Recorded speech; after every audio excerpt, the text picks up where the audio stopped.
আমরা প্রতিদিন কথা বলি, হাসি আনন্দ ভাগাভাগি করি, কিন্তু আজ এমন একটি বিশেষ বিয়েতে এসেছি যেখানে ভালোবাসার বার্তা পৌঁছাতে শব্দের কোনো প্রয়োজন হয়নি। এ যেন এক শব্দহীন ভালোবাসার গল্প। এ বিয়ের বর কনে দুজনেই বোবা, কথা বলতে পারে না, কানেও শুনতে পান না। তাদের সমস্ত যোগাযোগ, সমস্ত হাসি কান্না, সমস্ত অনুভূতি প্রকাশ পায় হাতের ইশারায়, চোখের দৃষ্টিতে আর হৃদয়ের কম্পনে। তাকে নিয়ে আপনার স্বপ্নটা কি? তাকে কোথায় দেখতে চান? স্বপ্ন তো অনেকই থাকে, সেটা তো আর পূরণ হয় না। এখন দিয়েছি, যেখানে দিয়েছি দোয়া করবেন সবাই যেন ওর ফিউচারটা যেন, ভবিষ্যৎটা যেন সুন্দর হয়। এরপর শুরু হয় মূল আনুষ্ঠানিকতা, যেখানে শব্দহীন কবুল উচ্চারিত হয় হৃদয়ের গভীরে। কাজীর সামনে ইশারায় একে অপরের প্রতি আজীবন পাশে থাকার অঙ্গীকার করেন এই বোবা দম্পতি। আজ এই দুই নীরবাত্মা একে অপরের জীবন সঙ্গী হলো।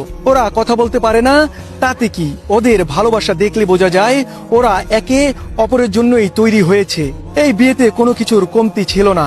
সাধারণ 10টা বিয়ের চেয়েও বেশি আনন্দ হয়েছে এই বিয়েতে।